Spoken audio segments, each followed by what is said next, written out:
Bienvenidos y bienvenidas a Desenlace, su programa de análisis sociopolítico. Hoy, 27 de febrero del 2019, recordamos 27 de febrero de 1992. Conmemoramos 27 años de la rebelión patriótica justa y necesaria de aquel 27 de febrero, aquella madrugada que amaneció de golpe. El pueblo venezolano vio cómo la aviación militar bolivariana surcaba los cielos patrios para reencontrarse con el pueblo, surcaba los cielos patrios para decirle a la derecha reaccionaria internacional, al presidente pretón de turno, agente de la CIA, Carlos Andrés Pérez: no queremos que nos impongan recetas del Fondo Monetario Internacional, no queremos que nos impongan paquetes neoliberales. La aviación militar bolivariana en el aire, en combate por la dignidad del pueblo. Claro, la rebelión del 27 de febrero, que hoy conmemoramos 27 años, fue un corolario de aquel glorioso 4 de febrero. Y es importante resaltar que después de lo sucedido, aquellos fatídicos días del 27 y 28 de febrero de 1989, cuando el gobierno de Carlos Andrés Pérez sacó a la calle a la Fuerza Armada a rociar de plomo al pueblo, el pueblo sintió un rechazo de la Fuerza Armada, y a la Fuerza Armada le cayó la maldición bolivariana, y fue Bolívar quien dijo textualmente: maldito sea el soldado, pónmelo aquí por favor, maldito sea el soldado que vuelva las armas contra su pueblo. La maldición bolivariana, la derecha reaccionaria, el gobierno de Carlos Andrés Pérez, el Departamento de Estado diseñan una estrategia aquellos días del 27 y 28 de febrero del 89 para que la Fuerza Armada volviera las armas contra el pueblo. Y fueron las rebeliones del 4 de febrero y la rebelión del 27 de noviembre de 1992 las que generaron ese reencuentro del pueblo con su Fuerza Armada, que luego, un 6 de diciembre de 1998, llevaron a nuestro amado comandante Chávez a la presidencia de la República. Uno de los logros sustantivos, fundamentales para la preservación de la paz, para la consolidación de la revolución y para darle pie de plomo a esta esperanza capaz de aguantar cualquier huracán, cualquier ataque, ha sido la fusión cívico-militar que nació aquel glorioso 4 de febrero y aquella madrugada cuando la aviación militar bolivariana surcó los cielos patrios. Felicitaciones a los hombres y mujeres de nuestra aviación militar bolivariana, que además conmemora 99 años, es decir, dos razones históricas tiene la aviación militar bolivariana para celebrar el día de hoy: 99 años de nuestra gloriosa aviación militar y 27 años de aquella gesta heroica rebelión patriótica, justa y necesaria. Pero además continúan los organismos internacionales que no son multilaterales, son los movimientos sociales desplegados por Venezuela, desplegados por el mundo, diciendo la verdad de lo que pasa en nuestro país y presentando el respaldo a esta libertaria revolución y además solidarizándose. Cada día que pasa se rompe ese cerco de los grandes medios hegemónicos globalizados. Es así como durante los días 20, 21, 22 y 23 se realizó en Caracas el Congreso Mundial Internacional de la Juventud.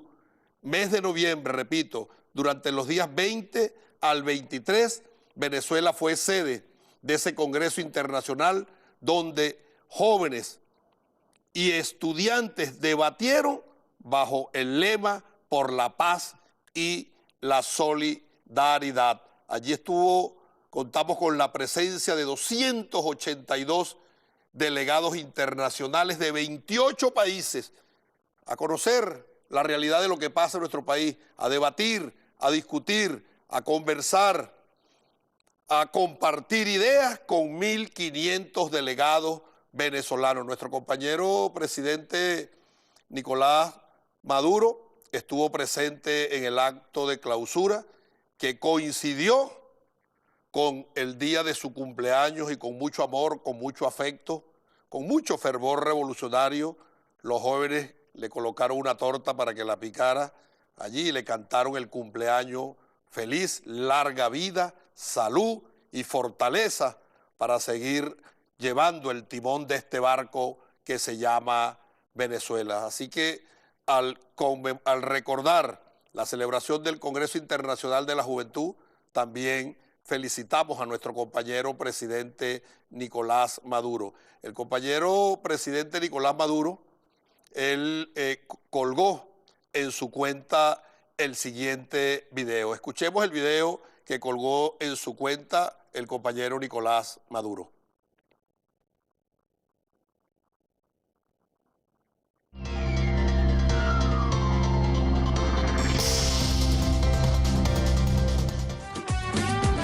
Congreso Mundial de Jóvenes y Estudiantes.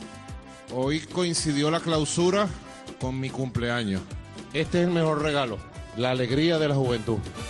Muy importante para una juventud en el siglo XXI tener presente la visión geopolítica, la visión global, la visión de las luchas, porque nuestro pueblo y los pueblos hermanos de América Latina, del Caribe y del mundo deben conocer lo que piensa la juventud. Más de 1.500 delegados de 28 países, de 3 continentes, a decir: hay esperanza y futuro y debemos seguir construyendo por encima de las dificultades. La unión es la que puede garantizar el futuro de nuestro pueblo. Muchas gracias por tanto amor.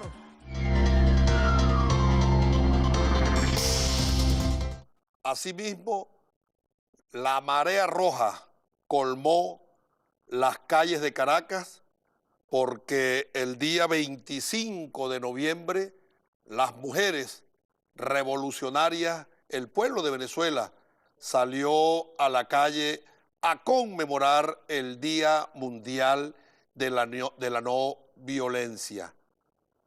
Las calles de Caracas se vieron colmadas de una gran marcha que se inició desde la Plaza Morelos hasta el Palacio Federal Legislativa, donde conmemoramos este día. Las mujeres en la calle pidiendo, exigiendo que sigan el ejemplo de Venezuela. Nosotros observamos una gran cantidad de eslogan, stickers, imágenes que fueron utilizadas para conmemorar el Día Mundial. Esta llama poderosamente la atención. Una mujer con un ojo morado, con la mejilla golpeada y en la boca dice: callar duele más. Es decir, incitando, llamando a las mujeres a la denuncia. No tienen por qué calarse los maltratos. O si te controla, si te humilla, si te insulta, te pega, te grita, no lo permita. El amor no lastima. No se cale un hombre que maltrate a una mujer. El futuro de un niño sano, de una niña sana, es un padre y una madre amorosa. Eso empieza por el hogar. Protejamos y continuemos nosotros en revolución protegiendo a las mujeres. Escribió al respecto Eduardo Galeano lo siguiente: hay criminales que proclaman tan campante: la maté porque era mía, así nomás, como si fuera cosa del sentido común y justo de toda justicia y derecho de propiedad privada, que hace al hombre dueño de la mujer. Pero ninguno, ni el más macho de los supermachos, tiene la valentía de confesar: la maté por miedo, porque al fin y al cabo, el miedo de la mujer a la violencia del hombre es el espejo del miedo del hombre a la mujer sin miedo. Eduardo Galeano. Vamos a ir a una pausa y al regreso vamos a profundizar sobre el Día Mundial de la No Violencia contra la Mujer, los logros y las conquistas de las mujeres venezolanas, y para ello conversaremos con la doctora Gladys Requena, vicepresidenta de Mujer del Partido Socialista Unido de Venezuela, además de segunda vicepresidenta de la Asamblea Nacional Constituyente. Vamos a la pausa con Eduardo Galeano, quien estableció lo siguiente. El machismo es el miedo de los hombres a las mujeres sin miedo. Eduardo Galeano. Ahí está, los que se creen supermachos. Miedo de los hombres a las mujeres sin miedo. Vamos a proteger a las mujeres y sigamos nosotros en logros y conquistas. Vamos a la pausa y conversamos al regreso con Gladys Requena.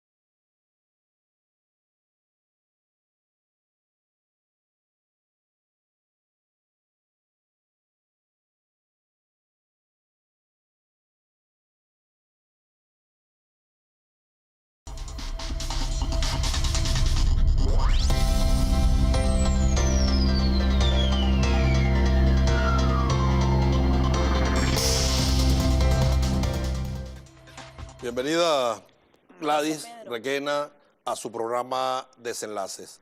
El pueblo venezolano ha decidido avanzar de manera irreductible en la construcción de un mundo más justo y más humano. Acompañó al compañero presidente Chávez y ahora a su hijo Nicolás. Para ello ha sido fundamental el papel protagónico de la mujer venezolana. ¿Qué pasó antes de Chávez que la mujer venezolana no se había manifestado con ese protagonismo de lucha, de batalla para logros y conquistas sociales? ¿Era invisibilizado o es que la revolución le dio todas las oportunidades? Bueno, muy buenas tardes, Pedro. Muchas gracias por la invitación. Un placer que tú hayas privilegiado este tema que tiene que ver con las mujeres, con el derecho de las mujeres, a propósito precisamente de haber conmemorado recientemente el 25, el Día Internacional para la Eliminación de todas las formas de violencia contra la mujer, decretado por Naciones Unidas en el año 1993.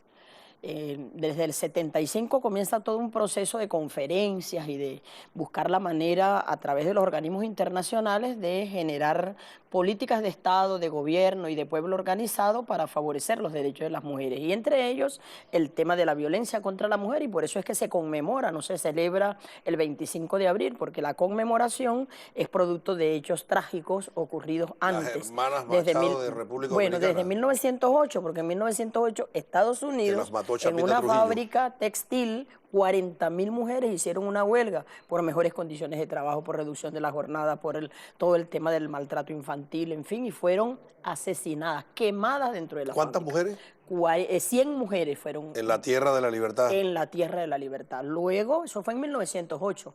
En 1910 se estableció luego todo un proceso para crear, a partir de allí, eso es lo que dio origen al Día Internacional de la Mujer Trabajadora, un 8 de marzo de 1910. Posteriormente vino en 1960 el asesinato de las mariposas, las hermanas Mirabal, que eran mujeres que militaban en todo lo que es la defensa de los derechos del pueblo. ¿Qué le hicieron ellas a Chapito Trujillo para que la mandara a asesinar? Bueno, primero él también tuvo acoso sexual contra las hermanas Mirabal. Fueron pretendidas por él esas tres hermanas y como no accedieron a sus pretensiones, pero además eran lideresas de lo que eran las luchas por la liberación de ese pueblo en esos tiempos, ¿verdad?, de República Dominicana, y fueron asesinadas en lo que fue un simulacro de un accidente automovilístico. Fueron interceptadas por la policía política. Al mejor estilo de Uribe, un falso positivo. Al mejor estilo de Uribe, un falso positivo. Bueno, entonces todo ese proceso viene y Venezuela en 1900, pudiéramos decir que en el año 1975 ya Venezuela se hace parte de la convención de lo que tiene que ver con la eliminación de todas las formas de violencia contra la mujer, y un conjunto de una convención en Brasil, en Belém do Pará, donde se estableció una conferencia para garantizar derechos de las mujeres en sentido general, no solamente el tema de la violencia. Y a partir de allí es donde comienza todo ese proceso de que los organismos internacionales instan a estados y gobiernos, pero es producto de una lucha anterior de años, de siglos. Marca un hito para estas luchas, Gladys, la llegada de Chávez a la presidencia de la República. Ahora voy a tu pregunta original. Efectivamente, las mujeres, históricamente las mujeres venezolanas, un grupo muy pequeño, tuvieron batallando por garantizarle los derechos a las mujeres, pero eran y a los hombres. Y a los hombres, exactamente, pues las mujeres luchamos, somos la madre de la otra mitad. Las mujeres son la mitad de los habitantes y la mamá de la otra mitad. Entonces luchamos por todos y por todas.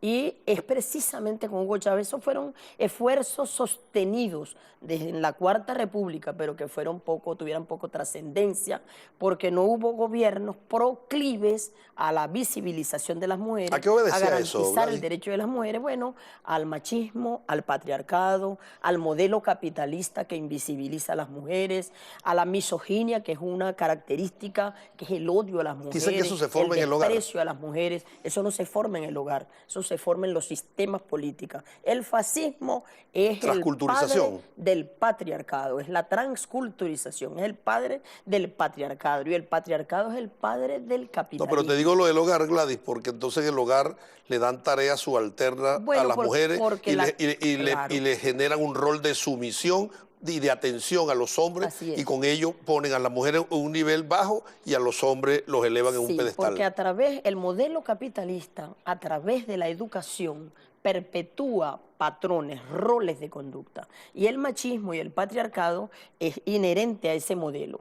Y precisamente a través de la educación se fortalecen esos modelos. Tú lo has dicho, desde el hogar y desde la escuela, desde la iglesia, desde los aparatos ideológicos del Estado. Son aparatos que te van señalando como roles a los hombres y roles a las mujeres. Y ese papel fundamental se va discriminando. De los medios de comunicación, entre otros la televisión, de educar, entretener, informar, en ese rol pedagógico, la educación. Ese todavía no se hacía nada anteriormente. No se hacía, o se hacía muy poca cosa, a pesar de la lucha de lideresa donde estuvo María León, donde estuvo Evangelina García Prince, que es una mujer de derecha, donde estuvo Argelia Laya, mujeres connotadas en la historia por la lucha de los derechos, sostenida esa lucha en la historia. Pero ¿cuándo asume Gladys Requena el papel protagónico de luchar por los derechos de las mujeres? Después de Chávez, en los años 1996, 97, 98, porque Chávez viene para nosotros desde el 92, cuando la rebelión, ¿verdad? Y a partir de allí uno comenzó, a pesar de que tú eres joven. A pesar de que yo soy una chava. Entonces, Chávez es precisamente, para irme a tu pregunta, el que abre los caminos para que las luchas de las mujeres encuentren la manera de sostenerse y de concretarse. Y te puedo hablar, seguramente nos da tiempo de conversar de lo que son las conquistas de las mujeres en estos 20 años de revolución. Nosotros podemos hablar de una institucionalidad en la Cuarta República, que había una sola institución, que era el CONAMU, el Consejo Nacional de Derechos de las Mujeres, que era un consejo para que los presidentes de turno se les asesorara, ellos lo llamaban en los asuntos de las mujeres. Las mujeres no tenemos asuntos, las mujeres tenemos temas, tenemos materias, tenemos orgánicamente... Además que no son objetos de derechos, son sujetos de derechos. Exactamente. Entonces, el CONAMU fue lo único... Hasta irrespetuoso ese nombre, ¿no? Irrespetuoso ese nombre. Consejo Nacional para los Asuntos de las Mujeres. Y además que era para asesorar... Y alguien diría, para que las mujeres crean que son importantes. Como para que las mujeres crean que son importantes. Chávez trasciende esa institucionalidad y prácticamente insurge como el gran promotor de una gran institucionalidad que Nicolás la ha ido fortaleciendo y la ha ido incrementando. Uno de los aportes de Nicolás es la gran misión Hogares de la Patria, que precisamente por ser la mujer en un gran porcentaje jefa de hogar, le genera un conjunto de políticas para garantizar una vida a esta mujer humanamente gratificante, que le garantice derechos. Escúchame esto, Gladys, y más allá de todo ello, el rol de la mujer en medio de asedio, de acoso, de bloqueo para la defensa de esta esperanza, ¿hasta dónde trasciende? ¿Están las mujeres preparadas para agarrar un fusil y defender la patria? Así es. Vamos a una pausa y al regreso quiero escuchar tu reflexión al respecto. Bien.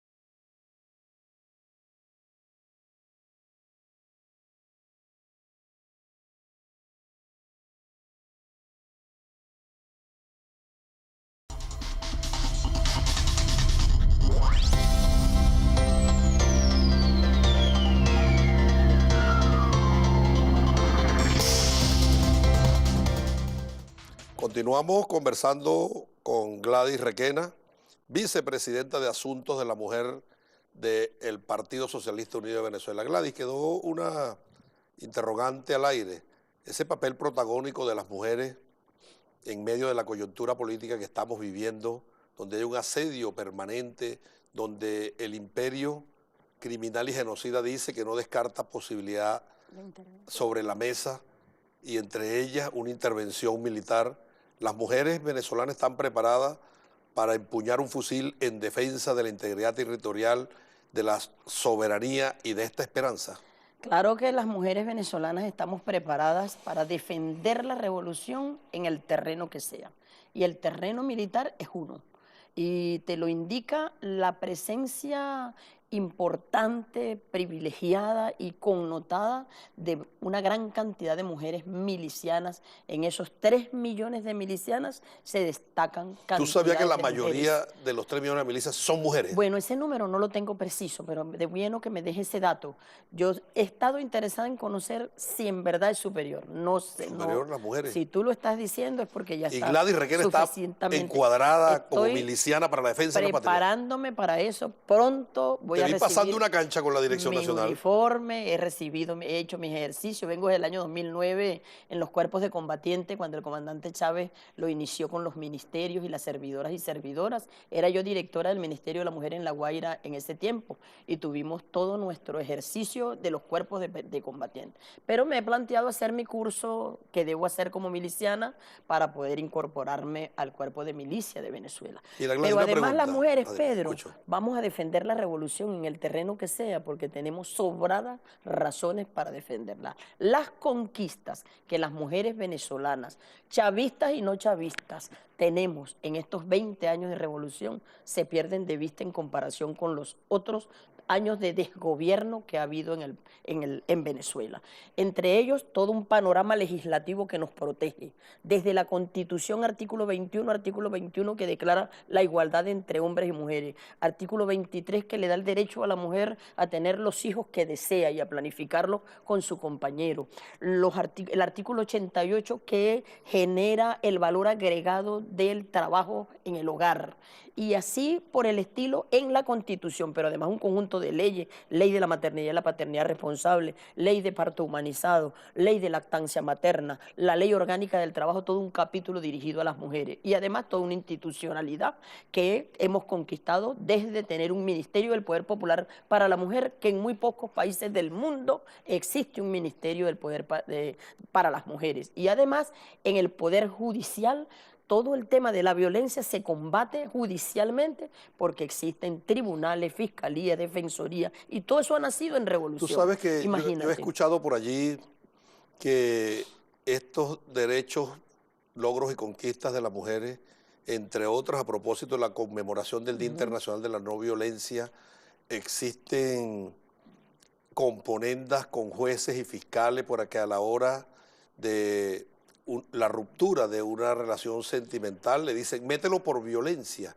que por ahí se resuelve más rápido, meten preso al hombre y entonces estando privado de libertad le negocian la libertad a cambio de que entregue todo. ¿Tú has escuchado eso? Yo creo que eso es contrario a los principios reivindicativos de la mujer y Así sería es. contrario a los valores del socialismo. Correctamente, Eso no es y justicia no solamente tampoco. violatorio de la ley orgánica sobre el derecho de las mujeres a una vida libre de violencia, que ha generado una jurisdicción especial, pero efectivamente para Es una combatir distorsión del la principio. violencia. Es una distorsión, porque esa ley es precisamente para prevenir, para atender, para sancionar y para erradicar la violencia, porque eso es un compromiso de Estado en la Convención Belén do Pará precisamente para la prevención, sanción y erradicación de la violencia. A mí no me extraña que haya componendas en los sectores de derecha que pululan en los tribunales venezolanos, que les fastidian los juicios, que favorecen a las mujeres y que puedan entonces distorsionar un delito que va a garantizar un derecho,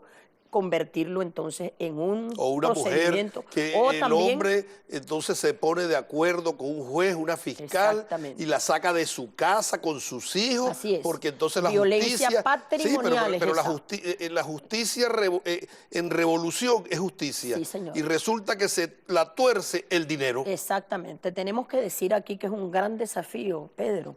Hasta allá llega la vicepresidenta de Asuntos de la Mujer. Ahí llega la vicepresidencia del Partido de las Mujeres, precisamente, porque... Tenemos casos específicos donde se ha actuado en los tribunales para hacer valer derechos de las mujeres. Incluso casos de violencia contra la mujer que son tratados como delitos comunes para precisamente no los agarre, se lo lleva por la justicia no los penal. agarre la jurisdicción ordinaria, los agarra la jurisdicción ordinaria en vez de la jurisdicción y tienen las mujeres un sitio donde denunciar por ejemplo, para que se activen los mecanismos. Los tiene porque hay una institucionalidad que es el Instituto Nacional de la Mujer, está la Defensoría Nacional de los Derechos de la Mujer, que se dirige a través del Ministerio del Poder Popular para la Mujer, y en esa institución las defensoras de los derechos de las mujeres, en esa institución y las defensoras comunales están obligadas a darle cauce a todos esos procesos, y ahí tienen que encontrar una de las reformas que se va a hacer a la ley orgánica sobre el derecho de las mujeres a una vida libre de violencia, es darle mayor potencia a la Defensoría de los Derechos de la Mujer, que es parte del Instituto Nacional de la Mujer, para que las defensoras puedan litigar en juicio, porque déjame decirte que esas defensoras no pueden litigar en juicio. Son defensoras acompañantes y esa es una distorsión también para poder llegar a concretar la justicia. Termina en una mera asesoría. Exactamente. Y usted defiende Y una de las reformas que se van a hacer es precisamente que estas defensoras adquieran el carácter de poder actuar en juicio y acompañar el proceso desde el principio hasta el estaríamos final. en presencia de denegación de justicia. De denegación de justicia. Entonces la cosa va quedando ahí en una burocracia. Yo quiero reconocer el gran esfuerzo que está haciendo la compañera magistrada Francia Coello desde la Comisión de Justicia de Género, porque nosotros hemos conquistado una Comisión de Justicia de Género en el Tribunal Supremo de Justicia, de la cual forman parte varios magistrados y magistradas. Está haciendo un gran esfuerzo precisamente porque nosotros tenemos que, lo decía Chávez, tarde o temprano, más temprano que tarde, Venezuela tiene que ser un territorio libre de violencia contra la mujer y tiene que erradicarse definitivamente la violencia contra la mujer. Oye, Gladys, ya para concluir una reflexión al respecto. Desde la Vicepresidencia de Asuntos de la Mujer, más allá de las luchas y conquistas de lo meramente reivindicativo, hay lineamientos de siembra de conciencia y de organización para trabajar en función de la defensa de esta revolución ante el bloqueo criminal, genocida e inhumano que atenta sobre todo contra la mujer. Totalmente, Pedro. Una de las para resistir. Una de las líneas, yo recibí la vicepresidencia de mujeres en el año 2018, en reemplazo de la compañera María León, quien dejó todo el punto de partida y un histórico acumulado que yo le estoy dando continuidad. Pero uno de los temas que yo estoy trabajando en el contexto en el que nos encontramos precisamente, que es un contexto de guerra y es un contexto de donde se requiere elevar la conciencia de nuestro pueblo, y el pueblo mujer es vital que eleve su conciencia, es en el campo organizativo. Nosotras en la vicepresidencia de mujeres son 24 enlaces estadales, son 335 enlaces municipales, pero también son 1000 y tantas enlaces parroquiales, pero nos vamos luego a las calles y son 47.000 que vamos a tener de la vicepresidencia de mujeres en las comunidades registradas de la RAS. Pero además son 267.000 calles y ahí vamos a tener a una compañera de la vicepresidencia de mujeres, explico, no haciendo el trabajo de la RAS, haciendo el trabajo del empoderamiento de las mujeres, de elevar la conciencia de esas mujeres que son militantes del Partido Socialista Unido de Venezuela, preparándolas también en su formación para que crezcan en su liderazgo, para que se desarrolle el liderazgo de las mujeres, ¿Y si hay una para que agresión puedan militar? pasar a ocupar espacios también, así como son la mayoría en los CLA, la mayoría en las comunes, en los consejos comunales, también tienen que haber equidad de mujeres en los cargos de elección popular y en los cargos de dirección de la revolución. Gladys. Las mujeres para eso tienen que prepararse. Gladys, si hay una agresión militar, Y ¿dónde va a estar ese ejército de mujeres? prepararse ¿Dónde va a estar ese ejército? en la ¿Dónde va a calle, estar? en la milicia bolivariana, ya tenemos muchísimas que son del Partido Socialista Unido de Venezuela, asumiendo su puesto de comando en los espacios de defensa de la revolución militarmente hablando. Puedes tener la seguridad,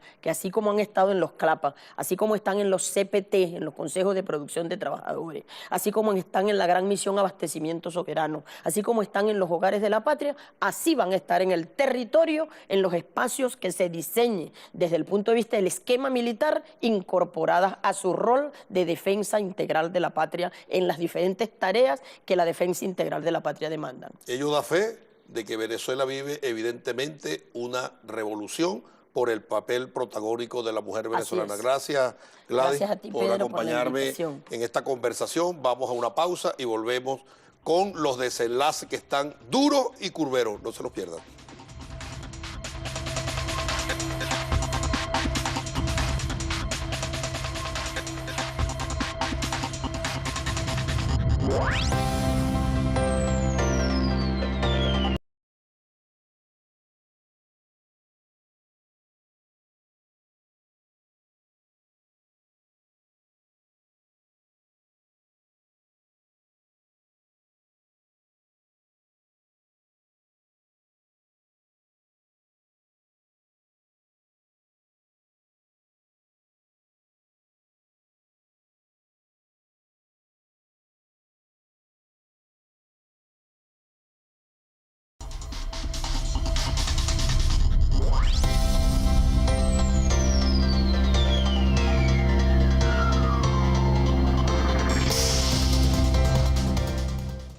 Y vamos en este último bloque con los desenlaces de la semana.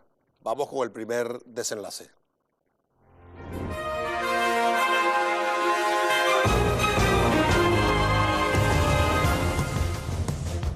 La Guardia Nacional Bolivariana, el Comando de Zona número 21, el día martes a las 15:30 horas, observó la presencia de militares de los Estados Unidos del lado colombiano en el puente internacional Simón Bolívar en San Antonio del Táchira.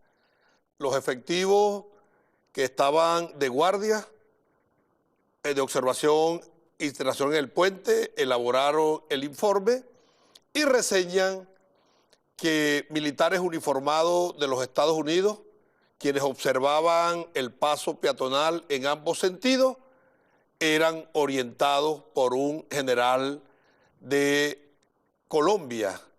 Veamos la imagen para hacer un comentario al respecto. Ahí está la fotografía de los militares norteamericanos en el puente internacional Simón Bolívar del lado de Colombia. Y yo estoy seguro que el general colombiano le está diciendo a los militares gringos, oigan, no se metan con esa gente. Y les recordó la carta que le envió el teniente general Pablo Morillo al rey Fernando VII en 1816.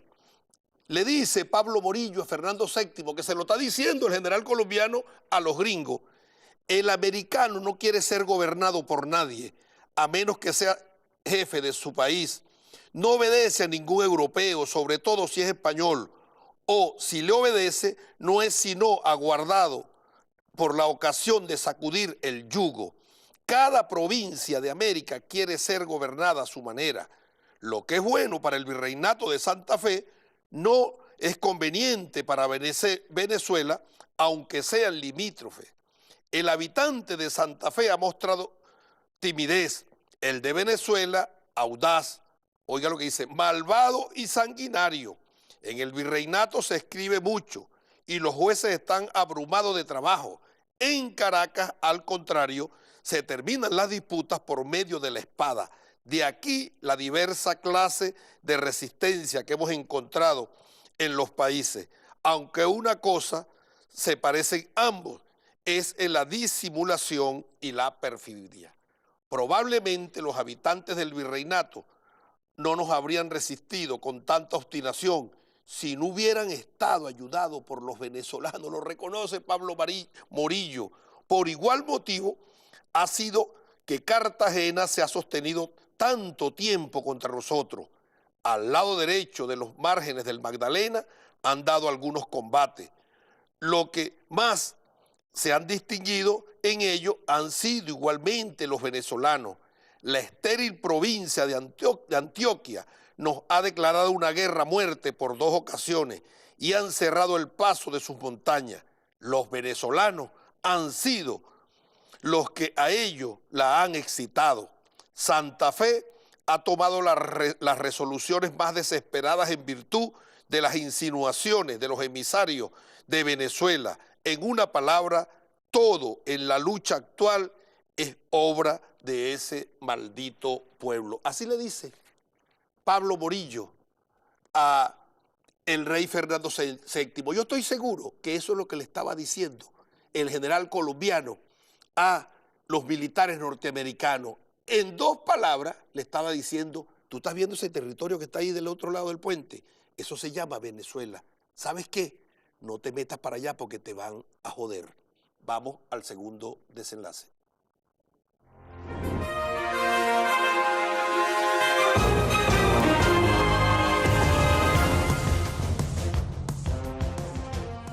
Vamos a Colombia nuevamente, estamos del lado acá en la frontera, o vamos a Colombia.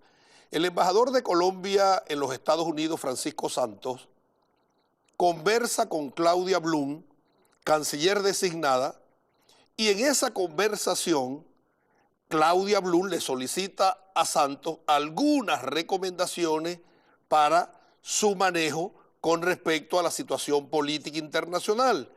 Y allí él entonces hace referencia a algunos aspectos sobre Venezuela y los Estados Unidos. Observemos el video de la conversación.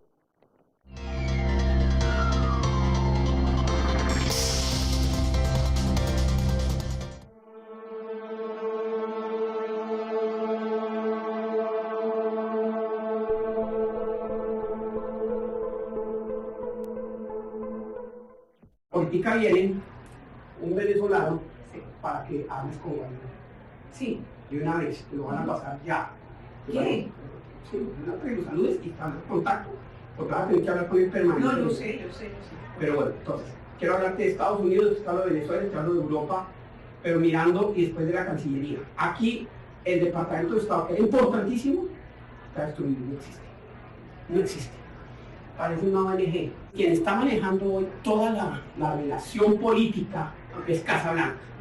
Ahora, con Venezuela nosotros tenemos que ir Voy para Venezuela. Estoy en Venezuela, todo pasa por acá. Sí. Está un poco parado. Sí, lo de Guaidó está parado. Está un poco parado. Aquí había varias cabezas que manejaban lo de Venezuela de manera distinta, entonces eran mensajes contradictorios. Lo del diario, el Departamento de Estado lo quería, la Casa Blanca no. Trump no se va a meter en Venezuela. Es que aquí no hay memoria, aquí a los 10 minutos se aburren y se van a otro tema. Entonces me toca a mí inventarme cosas para que ellos tengan una vez Venezuela. Esa es la tarea en la que estoy con Venezuela.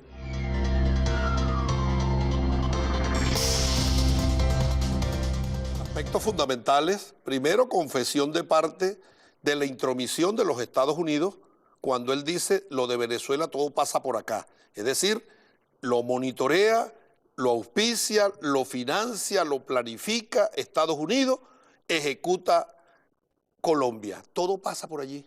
Pero también entonces dice, el Departamento de Estado está destruido. Eso parece una ONG. Y ellos están perdiendo el interés sobre Venezuela. Y como están perdiendo el interés sobre Venezuela, ¿saben qué hace la satrapía colombiana? Me toca a mí inventarme cosas para que ellos vean otra vez a Venezuela. Ahí está, confesión de parte desde Colombia todos los días.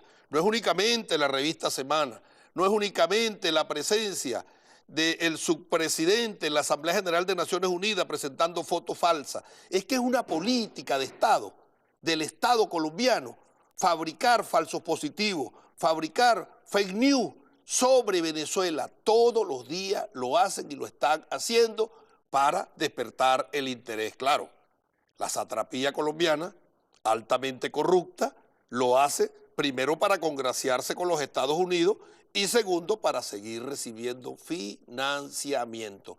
La corrupción está de por medio, igualito que la casi desaparecida oposición venezolana. Tiene que inventar hechos, convocatorias, movilizaciones, fotos viejas, montajes para seguir robando el dinero del financiamiento a la contra. Así están las cosas y vamos al próximo desenlace.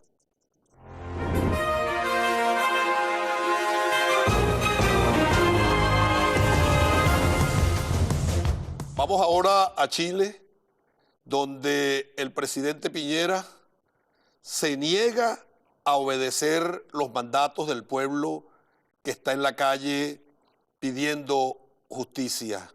Y ante esa situación, algunos sectores que creen que Piñera es el líder de los chilenos realizaron una investigación de campo y vean cómo está la imagen de popularidad. Estaba en 17 y bajó a 12 y estaba en 77 de desaprobación. Oigan, Piñera, presidente de Chile, tiene 81% de desaprobación. El presidente no logra sintonizar la crisis de su liderazgo con la realidad que está viviendo y viene en una franca caída. Es decir, hablando en argot de la aviación, cuando un avión viene dando vueltas y ya no lo detiene nada, se embarrenó. ¿Qué le queda al presidente Piñera? Renunciar. Y a propósito de ello, la aprobación del presidente Sebastián Piñera, que llegó a su nivel más bajo, alcanzó ese 12%, se elaboró un informe, ahí está la aprobación, el nivel más bajo, 12%, 81% la línea roja de desaprobación. Ya no lo quiere el pueblo chileno. A propósito de ello, el mandatario que está embarrenado y que no quiere renunciar, sube por favor la imagen, que no quiere renunciar, ahora resulta que es invitado a que vaya a España. Y entonces él va a España a una actividad donde se va a realizar una asamblea general de derechos humanos y resulta que él dice que él va a España. ¿Qué le recomienda el senador Navarro al presidente Piñera, que quiere asistir a la COP25, la conferencia de las partes de la Convención Marco de Naciones Unidas sobre el Cambio Climático, donde de paso se ha dicho, estaba previsto, porque así correspondían las presidencias pro tempore, nombrar a Piñera presidente pro tempore de la COP25. Oiga lo que le recomienda el senador Navarro.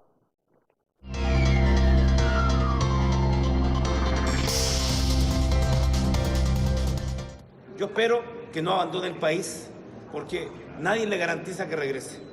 Yo anuncio que junto a madres y jóvenes afectados por la pérdida de visión vamos a presentar una querella por delitos de lesa humanidad en contra del presidente Sebastián Piñera. Están todos los antecedentes. Quiero recordar que cuando iban 45 jóvenes con su globo ocular estallado, el colegio médico señaló que era una epidemia y el general Rosas se negó a tomar medidas, a eliminar los balinos. Cuando iban 100 jóvenes con pérdida de su vista, el Gonzalo Blumen, ministro del Interior, se negó a tomar medidas y el presidente tampoco las tomó. Por tanto, creo que este informe, que muchas veces Chile ha avalado, Vivanco ha sido parte constante de hacer estos informes en toda América Latina. Por tanto, yo espero que el presidente no rechace este informe, como lo hizo con Amnistía Internacional, porque quiero decir que Chile está en un grave problema, él está en un grave problema, no va a poder salir de este país ni visitar ningún país del mundo, porque muchos han anunciado acciones ante la Corte Penal por el Estatuto de Roma, y por lo tanto vamos a tener un Piñera presidente en Chile. Yo solo lamento de que este informe no establezca que se violan de manera sistemática los derechos humanos, como lo hizo Amnistía Internacional, porque eso es lo que ocurre, no es de manera reiterada, es de manera sistemática. Muchas gracias, senador. Veremos nosotros entonces si el presidente Piñera se va el 13 de diciembre a España a recibir la presidencia pro tempore de la COP y el consejo que le da el senador Alejandro Navarro, donde le dice no puede salir del país porque si se va no vuelve. Tengamos el ojo puesto en Chile porque Piñera dice que él va a ir a la cumbre en España. Vamos al siguiente desenlace.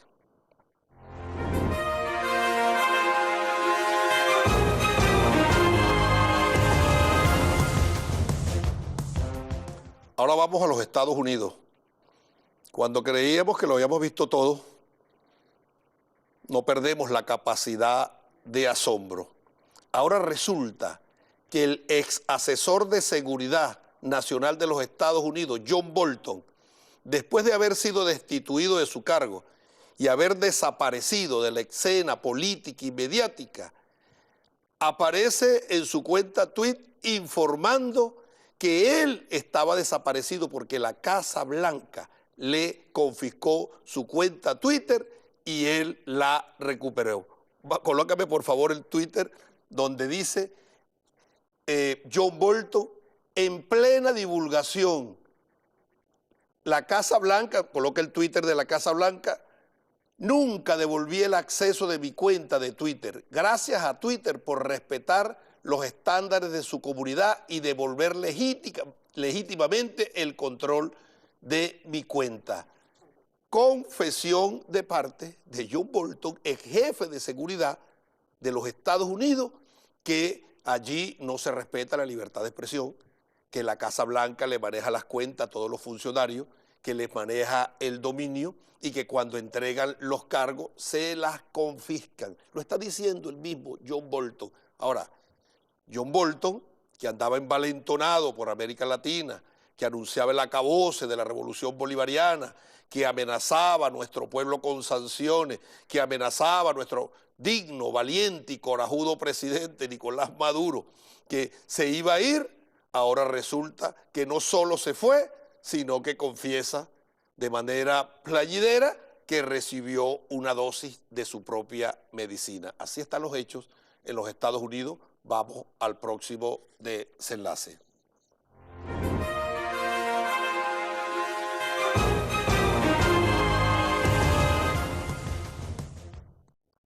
Ahora vamos a Brasil para informarles desde allí que los pueblos del mundo que luchan, que batallan, que resisten, reconocen la entrega, el valor, el sacrificio, el desprendimiento y la libertad y lucha del pueblo venezolano, del compañero presidente Nicolás Maduro y del gobierno revolucionario, que pese a la criminal guerra multiforme, nosotros seguimos en victoria, seguimos batallando.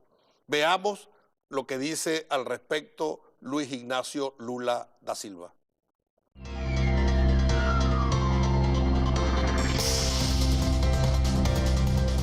Más recientemente era demonizada cualquier tentativa de defender a Venezuela. Inventaron un candidato a presidente que no quiere disputar la presidencia, un tal Guaidó. Y la vergüenza que yo tenía era que el mundo entero reconociera un golpista, el mundo entero democrático, liderado por el gobierno de Trump en los Estados Unidos.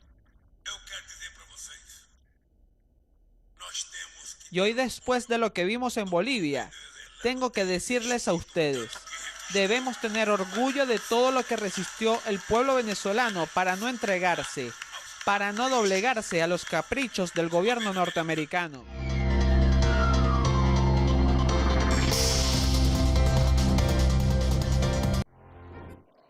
Vamos ahora al próximo desenlace desde Bolivia.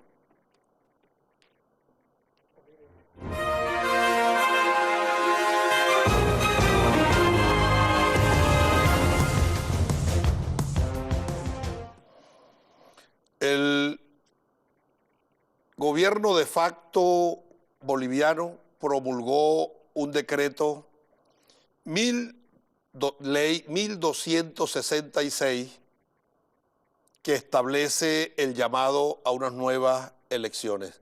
Veamos la imagen.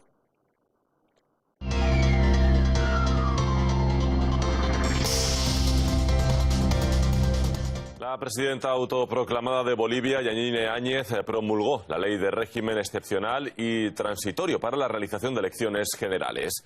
Desde esta jornada, la Asamblea Legislativa Plurinacional debe designar los vocales del Tribunal Supremo Electoral en un máximo de hasta 20 días.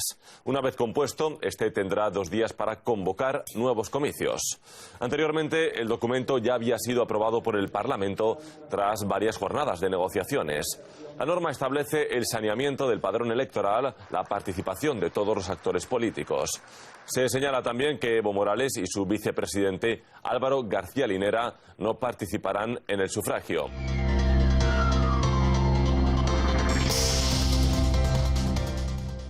Llama poderosamente la atención que la ley que promulga la usurpadora de funciones y usurpadora de autoridad, la golpista y jefa del gobierno de facto en Bolivia, la sancionó la Asamblea Legislativa Plurinacional.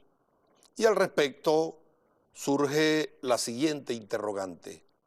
Si el movimiento al socialismo de Evo Morales tiene mayoría en la Cámara de Diputados, tiene mayoría en la Cámara de Senadores, ahora resulta que legislan para la usurpadora. Resulta que esa Asamblea Plurinacional de Bolivia emite una ley para convocar a nuevas elecciones. Yo les digo lo siguiente, con esta ley elaborada desde la Asamblea Legislativa Plurinacional se consuma la otra parte de la traición. Ya la derecha reaccionaria traicionó al pueblo indígena. Ya la Fuerza Armada traicionó al pueblo indígena. Y ahora resulta que el movimiento al socialismo traiciona a Evo. Legislan para la presidenta de facto. Ella tiene, oigan lo que tiene ella en el Parlamento, tiene 11 senadores y 42 diputados. Tiene 53 y se requieren 85 votos. Significa que están aprobándolo con votos del movimiento al socialismo. Hay una traición consumada del movimiento al socialismo. Me disculpa que yo sea tan claro, pero le han dado la espalda al pueblo boliviano, le han dado la espalda a los indígenas bolivianos, le han dado la espalda al presidente Evo Morales. Y ahora resulta que cuando revisamos el contenido de la ley, establece lo siguiente. Artículo 1, lo voy a leer directamente. Si quieres, no, pónmela aquí, pónmela directo para leerla, por favor. Yo quiero leerla directamente porque esto me genera indignación. Artículo 1.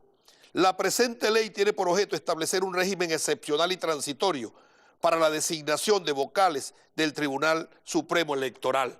Cuando buscamos la Constitución del Estado Plurinacional de Bolivia, observamos que dentro de las competencias del Poder Legislativo establece el artículo 158, son atribuciones de la Asamblea Legislativa Plurinacional, además de las que determina esta Constitución y la ley.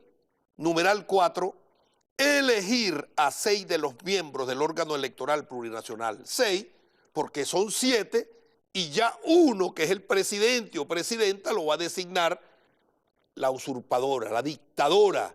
Y esta asamblea, con mayoría del movimiento al socialismo, que tiene 25 senadores y 88 diputados, tiene 113 parlamentarios, ahora resulta que legisla para convocar a un nuevo proceso electoral. Es decir, que no solo legisla, sino que va a designar a 6 miembros.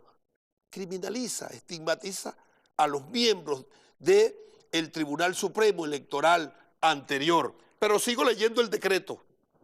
El capítulo 3 dice, elección, y establece los mecanismos para la elección, y dice que lo va a elegir por mayoría calificada la Asamblea Plurinacional, es decir, 91 votos para elegir al Tribunal Electoral que vaya a llevar a cabo estas elecciones. Elecciones que, según establece el artículo 19, numeral 2, las y los ciudadanos que hubieran sido reelectos de forma continua a un cargo electivo durante 2 períodos constitucionales anteriores no podrán postularse como candidatos al mismo cargo. Es decir, Evo Morales no puede ser candidato, Liniers no puede ser candidato, se consuma la traición del movimiento al socialismo. Es una ley que hizo la Asamblea Plurinacional con mayoría del movimiento al socialismo y que promulga una dictadora. Y los pueblos del mundo gritando, Evo no está solo, carajo, y allá adentro dándole una puñalada los diputados y senadores, acordándose con la derecha reaccionaria, acordándose con los golpismos. Eso no va a pasar en Venezuela. No crea la derecha reaccionaria que eso va a pasar en Venezuela. ¿Qué pensaría? ¿Qué hubiese pasado en Venezuela si el 11 de abril de mayoría revolucionaria en el Parlamento nos hubiésemos acordado en la derecha para reconocer a Carmona? No estaría Chávez aquí. Pero yo les digo, si eso pasara en Venezuela, los revolucionarios y revolucionarias ante un golpe de Estado, tenemos que asumir una nueva fase de la revolución. Esta revolución pasaría a una fase violenta y esos traidores habrá que fusilarlos. Pero nos despedimos recordando a nuestro amado comandante Chávez. ¿Y qué le dice Chávez a los enemigos históricos de los procesos de liberación nacional de los pueblos? A los lacayos, a los quinta columna, a los que se arrastran al imperialismo y a los que creen que pueden traicionar. Vamos a ver a nuestro amado comandante Chávez y despedimos con Chávez esta edición de su programa de análisis sociopolítico Desenlace. Gracias por la atención.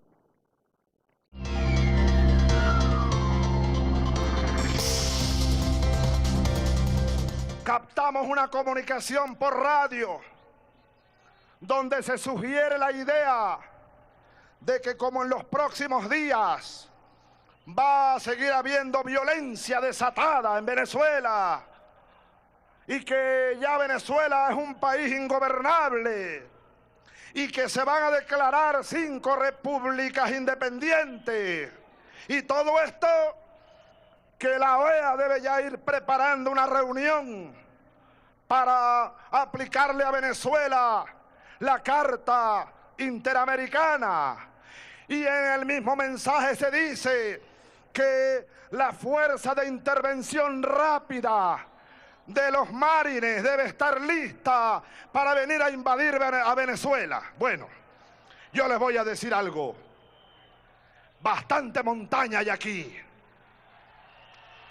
Bastante montaña hay aquí. Yo les voy a decir algo. Bastantes sabanas hay aquí.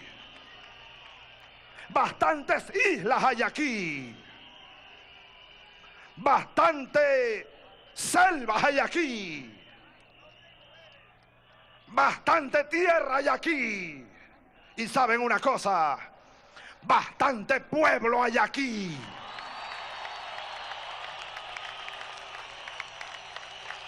Y saben otra cosa, bastantes cojones hay aquí para defender esta tierra,